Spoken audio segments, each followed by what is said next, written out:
ये जो रिजल्ट हरियाणा के हैं, हाँ, इसने बहुत चौंकाया है। हरियाणा की जनता ने बम्पर चौंका दिया है। साथ ही साथ जम्मू कश्मीर में बीजेपी का सुपड़ा साफ हो गया है। बात करने के लिए हमारे साथ योगेंद्र यादव जी हैं। योगेंद्र यादव जी, आपका बहुत बहुत स्वागत है। कैसे हैं आप, पहले तो ये बताइए। हाँ, बिल्कुल ठीक हूँ, लेकिन बहुत हैरान चूँकि योगेंद्र जी, हालाँकि मैं कहा जा रहा जी। था तूफान आएगा, आंधी आएगी, सुनामी आएगी, लेकिन यहाँ तो बिल्कुल ही उलटफेर दिख रहा है हरियाणा में।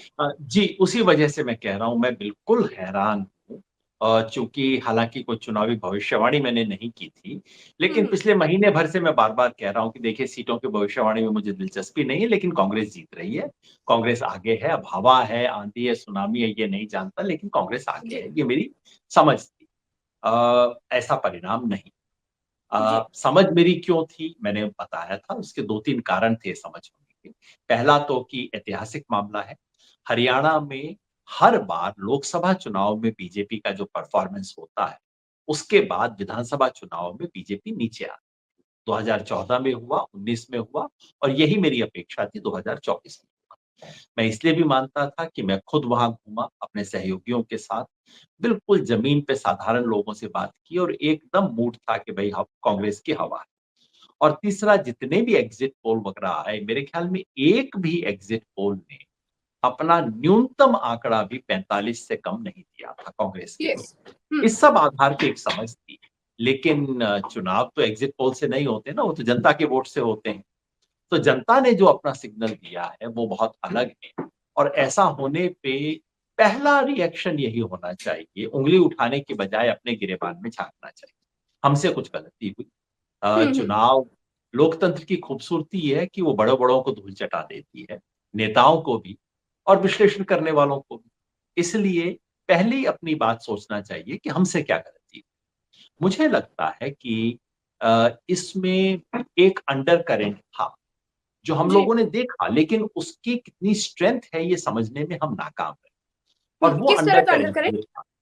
अंडर करंट ये था कि हरियाणा में कांग्रेस के बारे में ये एक छवि थी, कांग्रेस की सरकार के बारे में हम्म। ये छवि थी कि भई ये तो 2 जिलों की सरकार है, रोहतक और सोनीपत की। एक जाति विशेष की सरकार है, परिवार विशेष की सरकार है। इस बारे में और ये बीजेपी को जब ऐसा कोई एक बिंदु मिलता है, तो बीजेपी उसका जम के प्रचार करती है। बिल्कुल जैसे जी। उत्तर प्रदेश में होता था कि भई अखिलेश हुँ, यादव हुँ। जीतेंगे, अगर सपा जीतेगी तो यादवों की सरकार आएगी, यादव मुसलमान ये कर देंगे, वो कर देंगे इत्यादि। 2022 के चुनाव में जो था कुछ हुँ। वैसा ही यहाँ हुआ है कि लोगों के मन में ये बात थी, इसमें कोई संदेह लोग बात भी करते थे इसके बारे में, बीजेपी इसका प्रचार भी करती थी। लेकिन मेरे जैसे लोगों को लगता था कि ना 2 बार हो चुका, अब तीसरी बार यही वाला कार्ड नहीं चलेगा। और कांग्रेस के राष्ट्रीय नेतृत्व ने कोशिश भी की, छत्तीस बिरादरी की बात की, सबको चलाएँगे इत्यादि की। लेकिन कुल मिला के ये इम्प्रेशन धुल नहीं पाया। जैसे 2022 के विधानसभा चुनाव में उत्तर प्रदेश में कुल मिला के ये चीज़ चिपक गई थी कि भई अगर हुँ, सपा आ गई तो ये हो जाएगा, वो हो जाएगा। हुँ, यही बात इस बार कांग्रेस के ऊपर चिपक गई और कांग्रेस इसको हटा नहीं पाई। कांग्रेस की अंदरूनी खींचतान से यही इम्प्रेशन और गहरा हुआ क्योंकि खींचतान भी इन्हीं लाइन्स पे थी, जाट और हुँ, गैर जाट। तो केवल जाट वोटर होने की छवि जाट जाट वोटर की सरकार होने की छवि और गैर जाट वोटर का ध्रुवीकरण करने की रणनीति जो की, वो बीजेपी ने प्रभावी रूप से की और उसे समझने में हम लोग नाकाम रहे। मुझे पहली बात तो यही समझ आती है। इसके अलावा दूसरी बात जो नज़र आती है वो ये कि बीजेपी ने पिछले 6 महीने में चुनाव से पहले जो कुछ रणनीति अपनाई, वो सफल रणनीति थी। सफल हुँ, थी इसमें कोई संदेह नहीं था। लेकिन हमें नहीं लगता था, मुझे कम से कम नहीं लगता था कि आखिरी 6 महीने की रणनीति से कोई फ़र्क पड़ता है चुनाव। रणनीति क्या थी? पहला बीजेपी ने अपने मुख्यमंत्री को बदला, मनोहर हाँ, लाल खट्टर को बदला। जी। हरियाणा में तमाम लोगों ने इस बात का स्वागत किया, इसका स्वागत किया कि मनोहर लाल खट्टर जी को हटाया गया हुँ, और मनोहर लाल खट्टर जी की जगह कोई जाट नेता नहीं आया। बीजेपी ने बहुत चुन के सैनी जी को लाए जो कि हरियाणा नायब सिंह सैनी कोई हरियाणा के बहुत बड़े नेता, बहुत हरियाणा में बीजेपी के बहुत बड़े नेता नहीं थे। हुँ, लेकिन उनको लाके ये संदेश देना कि भई हम गैर जाटों को लेके आएँगे, कोई और नहीं ला सकता। ये हुँ, संदेश बीजेपी ने दिया। और दूसरा चुनाव के वक़्त बीजेपी ने अपने उम्मीदवार के सिलेक्शन में, चुनाव लड़ने में एक सावधानी बरती, बड़े बड़े लोगों के टिकट काटे। जी। रामविलास शर्मा जैसे बीजेपी के कद्दावर नेता, उनका टिकट बीजेपी ने काटा। तो हम्म। बीजेपी ने चुनाव को उस लिहाज से एक ये मानते हुए कि हम हार सकते हैं, बीजेपी ने जान लगा के ये चुनाव लड़ा। जी। कांग्रेस को शायद ये लगता था कि ये चुनाव तो जीता हुआ है, हम्म। और कांग्रेस की अति उत्साह, तरफ से अति जी उत्साह में हार गई कांग्रेस। हाँ, अति उत्साह हो सकता है, एक आश्वस्त थे, इसमें कोई संदेह नहीं। और इस बात की काट करना, फिर मैं उत्तर प्रदेश का उदाहरण दूंगा। हम्म। देखिए, 2024 के लोकसभा चुनाव में जब अखिलेश यादव ने आउट ऑफ द वे जाके ये सिग्नल दिया कि भाई केवल यादवों की पार्टी नहीं है, ये भी हैं, वो भी हैं, सबको जोड़ा, सबको जी। जोड़ के सामने रखा, तब जनता को भरोसा हुआ। वैसा कुछ काम कांग्रेस की तरफ से नहीं हुआ, और मैं हम्म। समझता हूं कि वो एक निर्णायक कसर रह गई होगी, क्योंकि मामला सिर्फ 1-2% वोट का ही। हाँ। उस 1-2% वोट का जो मामला था, उसमें निर्णायक बात ये रही। हम्म। सर, हम जो ये चीज देख रहे थे कि वोटिंग परसेंटेज कांग्रेस का ज्यादा है, सीटें कांग्रेस की कम है, भाजपा का वोटिंग परसेंटेज कम है, सीटें ज्यादा है, ये क्या चीज है, इसको मैं समझना चाहूंगी। अभी जो लेटेस्ट है, मेरे विचार से, मैं अपने सहयोगियों से चेक करूंगा, लेकिन मेरे विचार हाँ। से अब दोनों का वोट लगभग बराबर है, बराबर कांग्रेस आ और गया। बीजेपी का। और हम्म। उसकी वजह ये है, बराबर वोट है तो बराबर सीट होना चाहिए, लेकिन वो नहीं हुआ है। और उसकी हम्म। वजह ये है कि कुछ सीटों पर कांग्रेस को बहुत ज्यादा वोटों से सफलता मिल रही है। ये दो हम्म। तीन मेवात की सीटें हैं, जहां कांग्रेस 40,000 50,000 वोट से आगे है।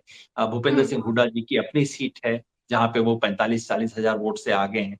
तो कुछ सीटों पे बहुत ज्यादा वोट से कांग्रेस जीत रही है। अब आप चाहे 50,000 से जीत जाइए या 50 वोट से जीतिए, सीट तो एक ही गिनी जाएगी, जी है जी ना? जी। उसकी वजह से कांग्रेस का वोट शेयर ज्यादा दिखाई देता है, लेकिन वो सीटों में उतना कन्वर्ट नहीं हो रहा। ये नहीं सामान्य होता। चीज है, कई बार इलेक्शंस में ऐसी चीज होती है, ये उनमें हम्म। से एक है। लेकिन और ये हमें शुरू से पता था कि अगर कांग्रेस 1-1.5% वोट से आगे रहती है, तब भी उसका और बीजेपी का सीट लगभग बराबर आएंगे। तो लेकिन फासला सर, ये सिर्फ ये नतीजे बड़े हैरान कर रहे हैं, जो चाहे किसानों का आंदोलन हो, चाहे पहलवान बेटियों को जो तकलीफ देखनी पड़ी वो हो। हालांकि जुलाना से विनेश फोगाट पहले बहुत पीछे चल रही थी, अब चुनाव जीत गई हैं। तो ये सब चीजें जो थी इनका बहुत, और सबसे बड़ी बात कि बीजेपी में खुद में कई इस्तीफे हो रहे थे, भयंकर सर फुटौल था, भगमच्छर मचा हुआ था। उसके बाद हम ये जो नतीजे देख रहे हैं, ये बहुत हैरान करने वाले हैं सर। आपको लगता है कि जनता का हम जनादेश यही है? प्रज्ञा जी, ये हम मान न लें कि किसान से, पहलवान से, इन मुद्दों से कोई असर नहीं पड़ा। पड़ा हाँ। इससे असर। आखिर हम्म। ये देखिए ना, 2019 में बीजेपी कितनी आगे थी कांग्रेस से। 2019 के लोकसभा चुनाव में बिल्कुल। बीजेपी कोई 58% वोट था, कांग्रेस को सिर्फ 28% वोट था। तो उसके बाद किसान आंदोलन का होना, ये सब होना, उसने हम्म। वोटर का कांग्रेस की तरफ ध्रुवीकरण किया, और इसीलिए लोकसभा चुनाव 2024 आते आते दोनों बराबर पहुंचे। लेकिन उसके बाद पिछले 4 महीनों में जो मूवमेंट और होना चाहिए था, वो तो केवल इन चीजों पे होगा नहीं, क्योंकि ये मुद्दे तो अपना रोल प्ले कर चुके थे। हाँ जी। इसके बाद जो होना था, लोकसभा चुनाव के बाद का जो मूवमेंट, वो मूवमेंट ठीक ढंग से कांग्रेस नहीं करवा पाई। कांग्रेस को शायद लगता होगा कि ये तो अपने आप हो जाएगा, हर बार बीजेपी जाती है विधानसभा चुनाव में नीचे, इस बार भी जाएगी। तो यानी कि जो लोकसभा जिस चुनाव तरह की पदयात्राएं चुनाव के दौरान की गई, अगर पहले से की जाती, लोगों से लोगों के बीच जाया जाता, यात्राएं की जाती, इस तरह के मुद्दों को उठाया जाता जो राहुल गांधी ने और प्रियंका गांधी ने चुनाव के दौरान उठाया, तो शायद कोई फर्क पड़ता सर, ऐसा कह रहे हैं? अगर केंद्रीय नेतृत्व और ज्यादा एक्टिव रहता हरियाणा हम्म। चुनाव में, उससे एक बात जरूर होती कि ये जो छवि है कि एक जाति विशेष के वर्चस्व की पार्टी है, ये बात हम्म। जरूर कम। तो ये फायदा हो सकता था। बाकी तो क्या है कि एक बार चुनाव का परिणाम आ जाता है, तो एक सामान्य टेंडेंसी होती है कि जीतने वाले ने जो कुछ किया सब ठीक किया, हारने वाले ने जो हाँ। कुछ किया सब गलत किया। वो तो वास्तव में होता नहीं है। तो बैठ के सोचना पड़ेगा। लेकिन हम्म। अभी मैं इन्हीं 2-3 चीजों को सोच पा रहा हूँ जिससे निर्णायक असर हुआ। सर, कांग्रेस ये आरोप लगा रही थी कि चुनाव आयोग की भूमिका बड़ी संदिग्ध है, बड़ा डिले कर रहा है बताने में, डेटा बहुत धीरे धीरे बता रहा है चुनाव आयोग। आपको क्या लगता है कि इससे क्या फायदा होगा चुनाव आयोग को? हाँ, मैं समझा। कांग्रेस का जो आरोप था वो ये था कि आप 9 बजे से 11 बजे के बीच में आप डिले कर रहे हैं ताकि जहां कांग्रेस जीत रही है उसकी खबर बाकी इलाकों तक ना पहुंचे और इससे कुछ एक दबाव बने, ऐसा कांग्रेस ने कहा। मगर मुझे हम्म इसके प्रमाण नहीं थे। चूंकि अगर आप हम्म। इलेक्शन कमीशन की वेबसाइट को भूल जाएं, आप अखबारों को देखें जिनके स्ट्रिंगर्स होते हैं, कई बड़े जी। अखबार हैं जो अपनी रिपोर्ट रेगुलरली दे रहे हैं, उनकी रिपोर्ट भी वही आ रही थी। और आप डिले कर लेंगे 1 घंटा, 1.5 घंटा, क्या तो फ़र्क क्या हो पड़ता है? जाएगा? अंततः तो परिणाम आएगा वही जो आना है। बिल्कुल। तो मुझे अभी तक समझ नहीं आया कि इससे चुनाव के मतलब जो अंतिम नतीजे हैं, उस पर क्या असर पड़ेगा? ये छोटे-छोटे साइकोलॉजिकल खेल हो सकते हैं, लेकिन इससे कोई बहुत बड़ा असर पड़ता नहीं। असली अच्छा बात सर, है कि एक चीज जनता और ने है। वोट।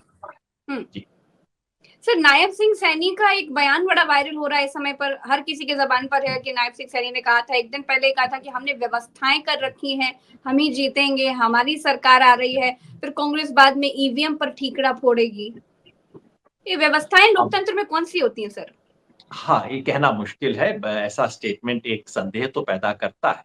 लेकिन हम्म ऐसा हर बार हम माने नहीं, क्योंकि जैसे ईवीएम की बात होती है, मैं सोचता हूँ कि देखिए, अगर बीजेपी ईवीएम की व्यवस्था कर सकती, तो सबसे पहले तो उत्तर प्रदेश में करती ना 2024 में, ना जो बिल्कुल। स्थिति हुई, उसको बदलने की कोशिश करती, वो तो नहीं की या नहीं कर पाए। तो केवल ये मान लेना कि, और ये ऐसी बातें बीजेपी के लोग आमतौर पे कहते ही रहते हैं कि भैया हो हम्म। रखा है, सेटिंग हो गई है, कर देंगे इत्यादि। तो और अगर ऐसी कुछ की होती तो ये भी नहीं है, मतलब इतना मैं मान के चलता हूँ कि नेता लोग समझदार होते हैं। अगर कोई हेरा-फेरी करते हैं तो उसके बारे में बात नहीं किया करते। हम्म। तो अभी से मतलब ऐसा जरूर, ऐसा स्टेटमेंट संदेह पैदा करता है, इसमें कोई शक नहीं है। लेकिन इसे प्रमाण के रूप में अभी हम ना मान लें। पहली चीज जो हमें करनी चाहिए वो अपने गिरेबान में झाँकना चाहिए। देखना चाहिए कि हमारी समझ में क्या कमी हुई, और जो पार्टियों को करना चाहिए वो ये कि उनकी राजनीति में क्या कमी रही। वही पहला बात। हम्म। सर, जम्मू कश्मीर में क्या कहेंगे? 370 धारा का हर जगह फोड़ा गया, डंका बजाया गया। नरेंद्र मोदी कहते कहते नहीं थकते थे। सबसे ज्यादा डंका 370 का ही बजाया गया। आपको क्या लगता है कि 370 कुछ काम वाम नहीं आया? जनता ने नकार दिया, एकदम धूल चटा दी जम्मू कश्मीर में। देखिए, सच बात ये है कि बीजेपी को भी पता है, हर एक को पता है कि जो कश्मीर का इलाका, कश्मीर घाटी में 370 को लेके, 370 को हटाए जाने के बारे में गुस्सा है, और थोड़ा हम्म नहीं बेहद गुस्सा है। क्योंकि देश के बाकी इलाकों से जब कश्मीर वैली की बातें इतनी दूर रहती हैं, छुपी रहती हैं, दबी रहती हैं और दबा दी जाती है मीडिया की मदद से, इसलिए वो हम्म बातें लोगों तक पहुंच नहीं पाती। मगर हकीकत ये है कि बीजेपी की तो हिम्मत नहीं है कि वो चुनाव जाके लड़ ले वहां पे। तो जब आप बिल्कुल। चुनाव लड़ने की हिम्मत, अगर आपने इतना ही शानदार काम किया होता, और अगर 370 को लेके कश्मीर का साधारण व्यक्ति इतना उत्साहित होता, प्रधानमंत्री के बार को गले लगाना चाहता है, तो भाई प्रधानमंत्री अपने कैंडिडेट क्यों नहीं उतार देते? सब जीत के आ जाएंगे ना। वैसा तो हम्म कुछ हुआ नहीं है। स्वाभाविक है। और यही नहीं, जिस जिस पे बीजेपी के संग जाने की संभावना थी या दाग लगा हुआ था, उसको भी जनता ने खत्म। बीजेपी को ही नहीं हराया, जो हम्म। बीजेपी के सहयोगी थे या हो सकते थे, उनको भी नेशनल जनता ने कॉन्फ्रेंस बहुत एकदम बड़ी पार्टी खत्म कर बनी। दिया। हाँ। जी। तो इससे एक बार फिर जाहिर होता है कि कश्मीर का जो मूड है, वो वैसा नहीं है जो हमें बताया जा रहा है। लेकिन अच्छी बात है कि नेशनल कॉन्फ्रेंस आई है, और नेशनल कॉन्फ्रेंस और कांग्रेस को अब मेजॉरिटी भी आ गई है, और हम्म जिसका मतलब है कि ये जो तिकड़म आज सुबह तक खेली जा रही थी, सोची जा रही थी कि 5 लोगों को नॉमिनेट करने का अधिकार जो वहाँ लेफ्टिनेंट गवर्नर को है, उसका हम्म इस्तेमाल करके वो जीती-जिताई नेशनल कॉन्फ्रेंस और कांग्रेस को हरवा देंगे। वो हम्म। कार्ड भी अब नहीं खेला जा सकता, ये संतोष की बात है। और इसका मतलब है कि कम से कम कश्मीर के लोगों को, जम्मू कश्मीर के लोगों को वो सरकार मिलेगी जो वो चाहते हैं। हम्म पिछले 6 साल से वहाँ कोई सरकार नहीं, 10 साल से वहाँ राज्य का चुनाव नहीं हुआ है। तो वहाँ लोकतंत्र की बहाली हो, और वो लोगों को अपनी आवाज सुनाई दे, ये बहुत महत्वपूर्ण है। जम्मू कश्मीर के निर्णय से पूरे देश के मूड के बारे में हम कोई निष्कर्ष नहीं निकाल सकते। हरियाणा का फिर भी असर पड़ेगा, जम्मू कश्मीर का असर नहीं पड़ेगा। लेकिन जम्मू कश्मीर में एक लोकतांत्रिक और लोकप्रिय सरकार का आना अपने आप में बहुत बड़ी और खुशी की बात हम्म। सर वापस हरियाणा पर आ जाते हैं, तो हरियाणा में एकदम लास्ट मोमेंट पे ऐसा क्या हो गया कि एग्जिट पोल दरकिनार हो गए, सारे विश्लेषण दरकिनार हो गए और हम टैली में देख रहे हैं कि भाजपा बहुमत पार है। क्योंकि एग्जिट पोल गलत होते हैं, आपने भी देखा है, मैंने भी देखा है और हमने इस पे सेलिब्रेट भी किया एग्जिट पोल के गलत हाँ, होने को। तो आज तो हम ये नहीं कह सकते एग्जिट पोल ने नहीं कहा इसलिए कुछ गड़बड़ हुई है ना? और अ, सिर्फ एग्जिट पोल ही लेकिन नहीं, लास्ट सच बात मोमेंट तो पे ये है कि आपने तो खुद धरातल पर देखा है बीजेपी सर। के समर्थकों ने भी ऐसे दावे नहीं किए कि बीजेपी जीतने वाली है ना? हम्म। कम से कम लोकसभा के चुनाव में मेरे जैसे लोग थे जो बार-बार कह रहे थे नहीं गलत होगा, बीजेपी हारेगी इत्यादि। यहाँ वो भी नहीं था। अब हम हम्म ये नहीं कह सकते कि क्या वो लास्ट मिनट पे परिवर्तन हुआ या कि हम्म। एक दबा-छुपा एक अंडरकरेंट था जो हमेशा था, जिसको भाँपने समझने में हम नाकामयाब रहे और जिसके बारे में लोग बोलते नहीं। देखिए क्या होता है कि जहाँ-जहाँ एक ऐसा समाज होता है जो भूस्वामी है, जिसका जी। थोड़ा दबदबा है, लोग उसके उससे अलग राय सार्वजनिक रूप से व्यक्त करने में थोड़ा डरते हैं, झिझकते हैं। चाहे वो हरियाणा का जाट हो, चाहे वो महाराष्ट्र का मराठा हो, हम्म कर्नाटका का ओकलिगा लिंगायत हो। इन सब समुदाय के बारे में ये है कि लोग अगर इसके बारे में रिजेंटमेंट रखते हैं तो चुपचाप से जाके वोट डाल देते हैं, कहते कुछ नहीं है बहुत ज़्यादा। शायद ये हुआ होगा जिसके कारण से तभी लोग इसको समझने में, पढ़ने में असमर्थ हैं। हम्म। आपके लिए कितने हैरान करने वाले हैं सर ये नतीजे?